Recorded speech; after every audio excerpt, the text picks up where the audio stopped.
الكرة من هاري، يمشي كين في سوبر فورما، حتى الكرة للويس، لويس جابها لجنابري، جنابري شوت والقايم مش ممكن بلياردو. الكرة تتمنى على خطيرة للبافاري، باير والجول والحرش باليه، مسك الكرة الثانية والهدف الأول لبايرن.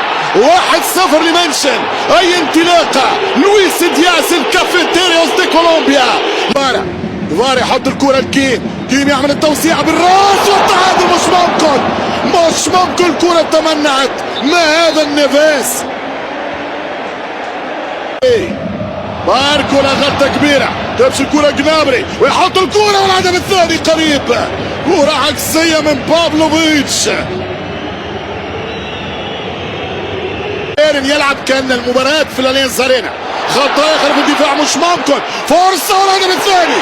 خطأ قاتل في الدفاع ولويس يعودها له.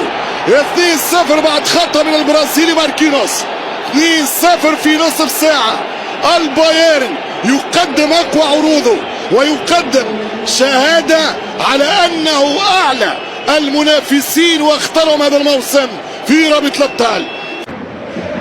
خطيرة وفرصة للثالث، يتصدى خطأ مش ممكن مرة أخرى وكيميتش وفرصة خطيرة ومرت سلامات على بيشي.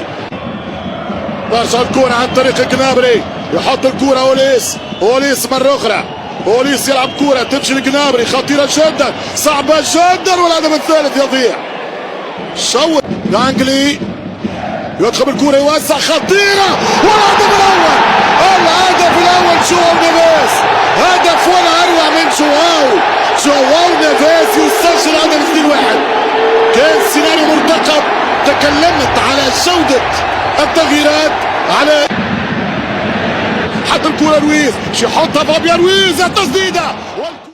المواجهات التي جمعت باريس سان جيرمان وبايرن ميونخ 17 لقاء، تواجهوا في 17 مرة. كان الفوز لبايرن ميونخ في 9 مباريات بينما الفوز لباريس في 7 مباريات. لم يحدث بينهما أي تعادل. كان نهائي وحيد بينهما فاز فيه بايرن ميونخ ب0 عام 2020. هل سيكون النهائي 12 لبايرن ميونخ أم أنه سيكون النهائي الثالث لباريس سان جيرمان؟